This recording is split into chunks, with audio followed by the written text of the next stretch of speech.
Welcome to Bloomwood, Kentucky, where secrets bloom, gossip grows, and mysteries have a way of finding me. I'm Iris Thorne, and this is a Thorne Sister Sleuths cozy mystery. Buttercups, Barbecue, and Burglary, a Thorne Sister Sleuths cozy mystery by D.G. Thomas. Part 1. Why would somebody steal from God? Folks always say trouble comes to Bloomwood in threes. Personally, I think that's giving trouble entirely too much credit. Around here, trouble tends to arrive all at once, carrying a casserole dish, asking for directions, and insisting it's just here to help. Looking back, I should have known something was brewing long before the church barbecue. Maybe it was the way the air felt that morning, or maybe it was the look on Calvin Denton's face. Either way, by sundown, Bloomwood would be turned upside down. But I'm getting ahead of myself. The day started with biscuits. The smell drifted through the apartment above Blossom and Thorne, long before I opened my eyes. Buttery, warm, and just a little sweet. The kind of smell that wraps around you like a hug from somebody who loves you. Downstairs, I could already hear Dolly singing, off-key, very off-key. Blessed assurance, Jesus is my I'm. I groaned and pulled a pillow over my head. A second later came a loud crash, then Dolly's voice. Lord, that vase jumped right out my hand. It didn't jump, Poppy called. You dropped it. Well, that's one interpretation, Dolly shot back. I smiled despite myself. Some things never changed. By the time I made it downstairs, the flower shop was already buzzing. Buckets of yellow buttercups lined the work tables, the scent of fresh greenery mixed with coffee and Dolly's cinnamon rolls. Sunlight streamed through the front windows, turning the blooms gold. Poppy stood behind the counter, wrapping ribbon around a Father's Day arrangement, while Dolly swept up the remains of the fallen vase. At least she appeared to be squeaking. Mostly, she was gossiping. You know, Loretta Jenkins called me at 6 this morning, Dolly asked. No, Poppy said, and if I did know, I would have ignored it. Dolly placed a hand dramatically against her chest. That's cold. Unlike your coffee, which has probably been reheated 6 times, Poppy teased. Dolly glanced down at her mug. 7. The bell over the door jingled. Mrs. Henderson bustled inside, carrying her oversized purse. Morning, ladies. Morning, Mrs. Henderson, I said.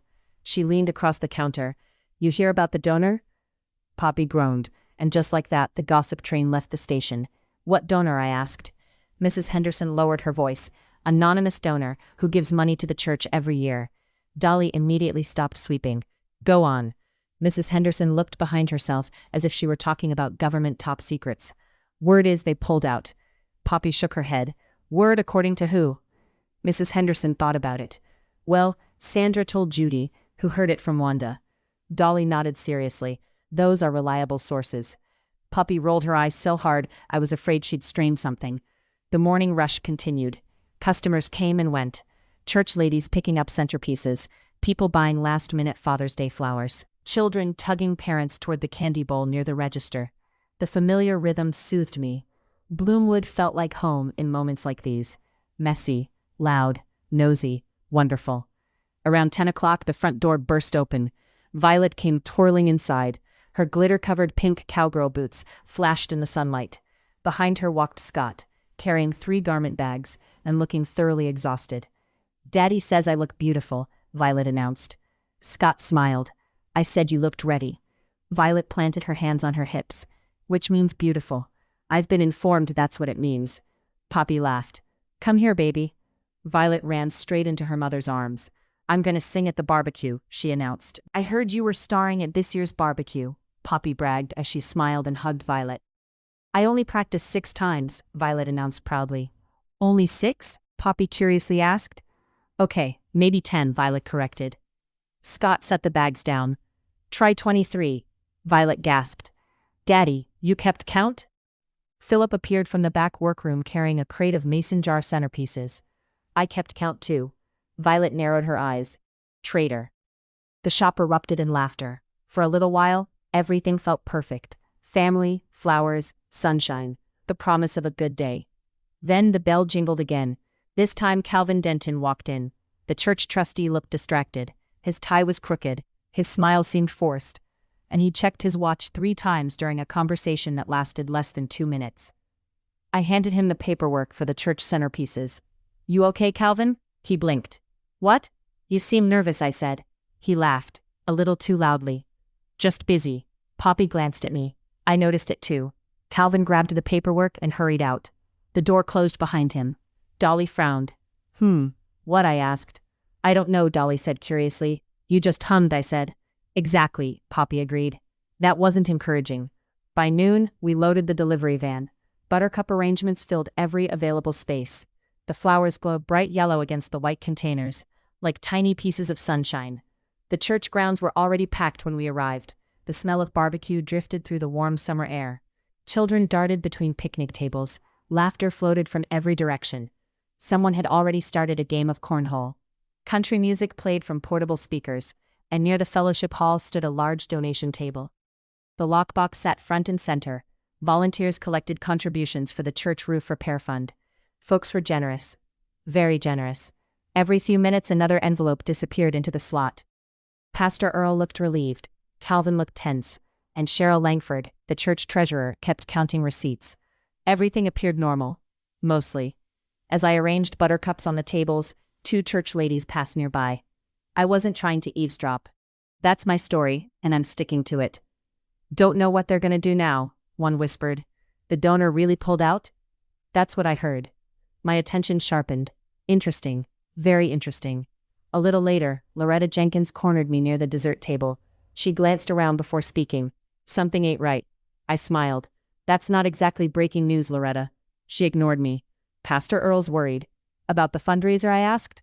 Maybe, she answered. Her eyes narrowed. And maybe about something else. Before I could ask another question, she wandered away. Classic Loretta. Drop a mystery and disappear. The afternoon rolled on. People laughed. Children played. Violet sang beautifully. Philip complained about carrying tables. Dolly sampled enough desserts to qualify as a judge. Everything seemed exactly as it should be. Still, I couldn't shake the feeling, the tiny prickling sensation at the back of my neck, the same feeling I'd learned to trust. Mama used to call it listening to the flowers. Not literally, of course. She always said flowers notice things people missed. I never believed flowers talked, but Mama's instincts had been right more often than not, and mine usually were too. As the sun began sinking lower, shadows stretched across the church lawn. Volunteers folded tables. Children chased one another through sprinklers. The smell of smoked ribs still lingered in the air. I looked toward the donation table. The box was still there. Or at least I thought it was. A few minutes later, shouting erupted near the fellowship hall. Heads turned. Conversation stopped. A crowd began forming. Poppy appeared beside me. What happened? She asked. I didn't know. Not yet. But suddenly I had a very bad feeling. Together we moved toward the crowd.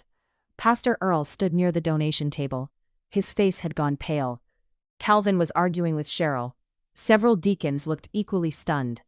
The lockbox was gone, completely gone, and judging by the expressions around me, so was every dollar inside it. More than $7,000. Vanished. For a moment, nobody spoke. Then the questions started. Then the accusations. Then the panic. I glanced toward Calvin. Everyone else looked shocked, confused, angry. But Calvin looked different. His eyes were fixed on the empty table. His face had gone white. And in that moment I realized something. Calvin Denton wasn't looking surprised. He was looking scared. Very scared. And somehow I knew our quiet Father's Day weekend had just turned into something much bigger than a church fundraiser gone wrong. Something that was only beginning to bloom. The first thing I learned after years of living in Bloomwood was this: nothing spreads faster than church gossip. Not wildfire, not a Facebook rumor, not even a kindergarten cold, church gossip. By Monday morning, the missing fundraiser money had become the only thing anybody in town wanted to talk about. And unfortunately, Blossom and Thorne sat right in the middle of Main Street, which meant folks came to us for flowers, sympathy, and speculation. Not always in that order. The bell over the shop door jingled before I'd even finished unlocking it.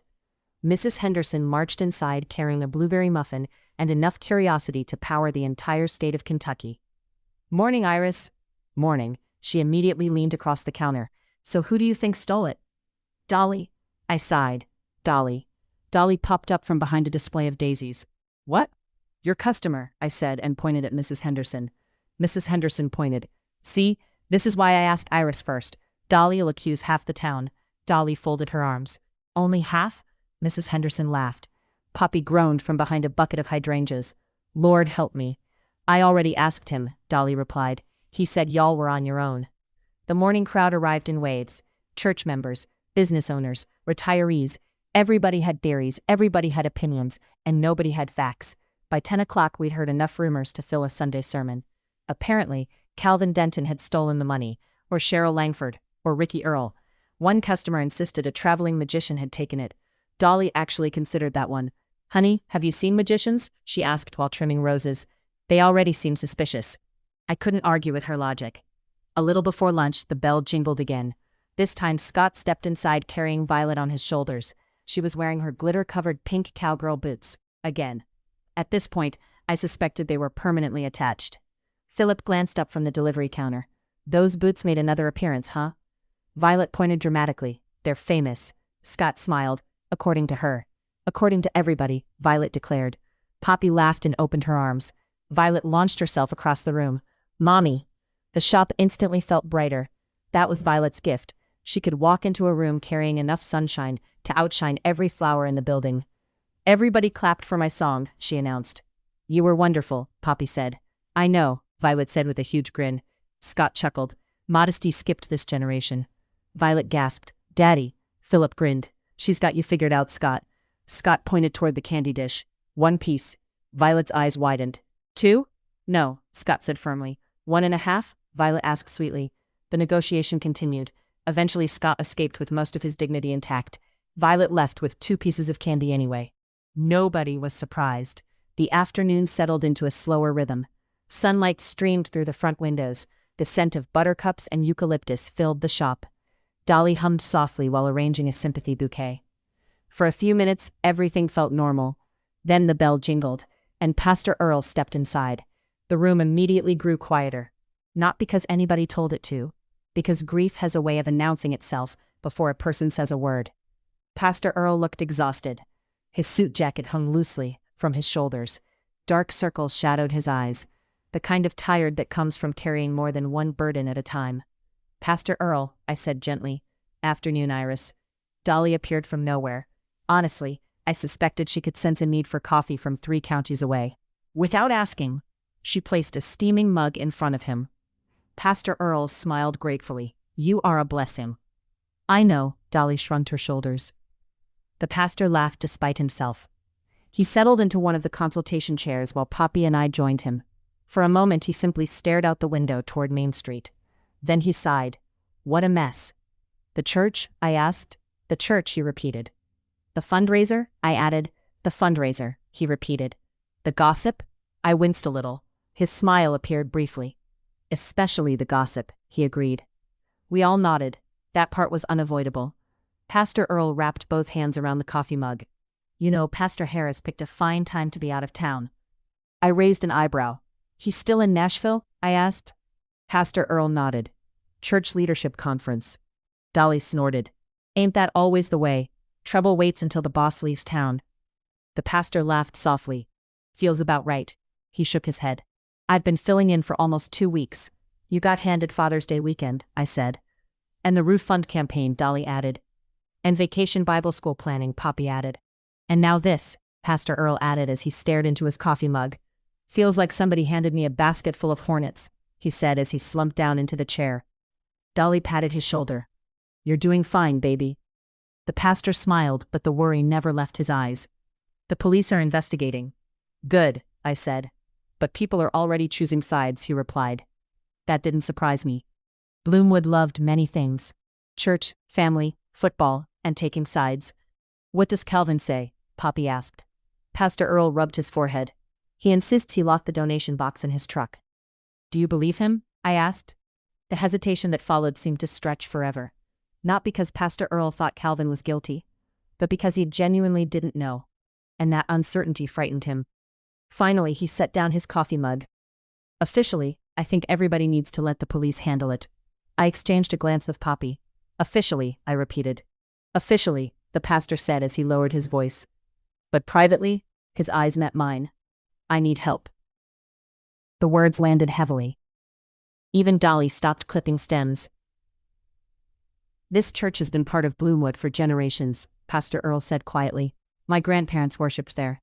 So did Mama, I said. He nodded. If people stopped trusting one another. He didn't finish. He didn't have to. I understood.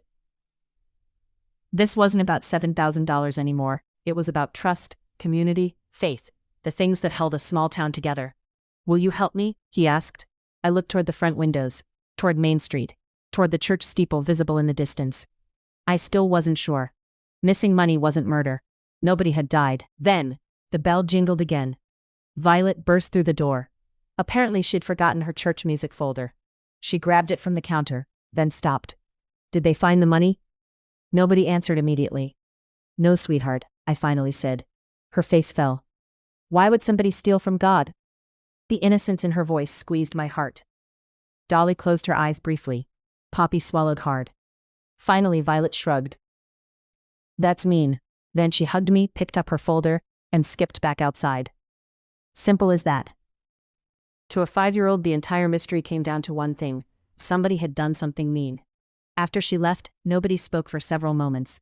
Then Pastor Earl stood. I should get back. I nodded. We'll see what we can find out. Relief flashed across his face. The first real relief I'd seen all afternoon. After he left, the shop eventually closed. The summer evening settled over Bloomwood like a warm quilt. Poppy, Dolly, and I sat upstairs inside the apartment, sipping sweet tea, while Main Street slowly quieted below us. Crickets sang from somewhere nearby. The window was cracked open, and the scent of honeysuckle drifted from the air outside. You know we're doing this now, Poppy said. I sighed. Probably. Dolly nodded. Oh, absolutely. I laughed. There was no point in arguing. We all knew it was true. As darkness deepened, I finally headed downstairs to lock the shop. Halfway across the sidewalk, something caught my attention. A pickup truck sat parked across the street. Its engine idled softly. The driver remained motionless, watching Blossom and Thorne. A chill crawled up my spine. I couldn't make out his face, only a silhouette behind the windshield. Then he noticed me looking. The truck immediately pulled away from the curb. Slowly at first, then faster. Within seconds, it disappeared around the corner. Gone. Just like that. I stood beneath the glow of the streetlights, staring at the empty street, my pulse thudding against my ribs. Because suddenly I wasn't wondering whether someone stole the church money. I was wondering why someone was watching us, and more importantly, what were they afraid we might discover? Mama always used to say that if you sat quietly in a flower shop long enough, people would tell you everything, not because they meant to, because flowers make people comfortable. They come in for anniversaries, funerals, birthdays, apologies, and first dates. Somewhere between choosing roses and arguing over ribbon colors, they start talking. And when folks start talking, secrets have a way of blooming. By Tuesday morning, Bloomwood was covered in rumors. The church theft had become bigger than the weather, bigger than football, and nearly bigger than Miss Loretta Jenkins' annual feud with the garden club. Almost. The bell over the shop door jingled. Loretta herself swept inside carrying a handbag the size of a carry-on suitcase. Iris. Morning, Loretta, I replied. She glanced around dramatically, then lowered her voice. People are saying Calvin stole that money. Dolly looked up from arranging daisies. People are saying a lot of things. Loretta ignored her. Somebody saw him arguing with Cheryl. Who saw him? I asked. Loretta paused. Well, Dolly smiled. Exactly. Loretta frowned. You know, Dolly, one of these days you're going to learn to let me tell a story. Not if I can help it, Dolly shot back. I bit back a smile. Some mornings the entertainment came free. After Loretta left, Poppy leaned against the counter. We need a list. A suspect list? I asked. A list. Dolly pointed a stem of baby's breath at us. Every mystery starts with a list. Philip emerged from the back carrying inventory sheets. Every mystery starts with y'all being nosy. We prefer curious, I said. I prefer employed, Poppy added. I laughed. Poor Philip. No matter how many mysteries Bloomwood threw at us, he somehow always ended up carrying boxes and getting volunteered for things. By noon, we'd assembled our list. Calvin Denton, church trustee, keeper of the donation box, the last person officially responsible for the money. Cheryl Langford, church treasurer, known for balancing every penny within an inch of its life. Pastor Earl, temporary leader while Pastor Harris attended a conference in Nashville. Ricky Earl, the pastor's cousin, recently released from jail, trying to rebuild his life, at least according to Ricky. Then there were the usual possibilities: church volunteers, deacons, random visitors, but our attention kept circling back to the same handful of names. Let's start with Calvin, I said. Poppy grinned. I was hoping you'd say that. An hour later, I found myself carrying a bright arrangement of sunflowers and greenery into Denton Realty. The office smelled faintly of coffee and printer ink. Calvin looked up from behind his desk. His smile appeared a second too late. Miss Iris? Delivery? His eyebrows lifted. I didn't order flowers. I know. I set the arrangement on his desk. Congratulations, I said. For what? Calvin asked curiously. You tell me. The confusion on his face looked genuine. Interesting. Very interesting. Calvin stood. His tie was crooked again. His shirt collar showed faint signs of perspiration, despite the air conditioning. He looked tired, nervous, distracted. You doing all right? I asked. Fine, he replied cautiously. The answer came too quickly. I glanced around the office. Several real estate maps hung on the walls. Property listings, land surveys. Nothing unusual. Then something caught my eye. A business card sitting partially beneath a folder. Cherryville Land Development Group. The name lodged itself in my memory. Busy week? I asked casually. Calvin nodded. You could say that, he replied as he examined the floral arrangement curiously. Church keeping you busy? I asked. His expression tightened. A little. He squinted his eyes and replied slowly. The answer felt carefully measured. Like somebody walking through a minefield. Before I could ask another question, his phone rang. The screen lit up. His eyes immediately darted toward it. Then he silenced the call. Something about that tiny movement made the hairs on the back of my neck stand up. Not guilt, not exactly. Fear, again. The same fear I'd seen at the church picnic. I'm sorry, Iris, I have an important meeting to get to, Calvin said hastily. Oh, of course, I understand. I'll see myself out, I said, and walked away with more questions than answers. Meanwhile, Poppy had spent the afternoon at Bella Rose Salon. Officially, she needed a trim. Unofficially, she needed information. The moment she returned to Blossom and Thorne, I knew she'd learned something. Well, Poppy grinned, you're never gonna believe this. Dolly appeared instantly. I wasn't entirely convinced she'd been in the room before. I already got popcorn, she said as she sat on the stool and leaned in. Poppy laughed. Cheryl was there. And, I asked. She's nervous. How nervous? Poppy lowered herself into a chair. The kind of nervous where somebody keeps checking the door every 5 minutes. Interesting. What did she say? Dolly asked. Not much, Poppy shrugged. But she did say something strange. I waited. So did Dolly. Poppy continued. Cheryl said somebody's been skimming money for months. The room fell silent. What? Dolly and I said in unison. That's exactly what I said, Poppy continued. Did she explain? I asked. Poppy put her hands on her hips. Nope. My eyes squinted. Did you ask? Of course I asked, Poppy defended herself. Dolly nodded. Okay, what'd she say? Poppy mimicked Cheryl's voice. Don't ask me how I know, just know I do. The silence deepened, because that wasn't gossip. That sounded like knowledge, specific knowledge, the kind people weren't supposed to have. By late afternoon my head was spinning. Calvin was hiding something, Cheryl knew something, Pastor Earl looked exhausted, and Ricky Earl remained a walking question mark. I stepped outside for air. The summer heat wrapped around me immediately. Across Main Street, traffic moved lazily through town. A few shoppers wandered between storefronts. Nothing unusual, nothing suspicious. At least not until I spotted Ricky Earl leaning against a pickup truck outside Ronnie's Rib Shack. He was laughing with 2 men. One of them slapped him on the back. The other shook his hand. As I watched, Ricky grinned and said loudly enough for nearby diners to hear, I'm telling y'all, things are about to change. The men laughed. Ricky puffed out his chest. I'm gonna have money to burn. My stomach tightened. Maybe it meant nothing. Maybe it meant everything. Back inside the flower shop, Dolly was helping Violet arrange buttercups into tiny mason jars. Well, helping might have been generous. This one goes here. Yes, ma'am, Dolly replied. And this one needs more yellow, Violet demanded. Yes, ma'am, Dolly agreed. And that one is crooked, Violet just happened to notice. Dolly adjusted it. Anything else, Your Majesty? Dolly curtsied and asked Violet. Violet considered. You're doing better. Dolly looked at me. I have become an unpaid employee. Violet giggled. The sound filled the shop like sunshine. For a moment, the mystery faded. The worry faded. The town faded. Just family, flowers, laughter, the things that mattered. Then the bell above the front door jingled. A customer entered. bought a bouquet, left, normal, ordinary, until closing time. The sun had slipped below the rooftops. Shadows stretched across Main Street. I locked the front door, turned off the open sign, and started gathering stray watering cans. Then I noticed something taped to the glass, a folded piece of paper. My pulse quickened. Slowly, I peeled it free. The handwriting was blocky, uneven, written with a thick black marker. Let it go, or somebody you love will get burned. For a moment, I simply stared. The paper trembled slightly in my hand. Not from the evening breeze, from me. Behind me, Poppy stepped closer. Iris?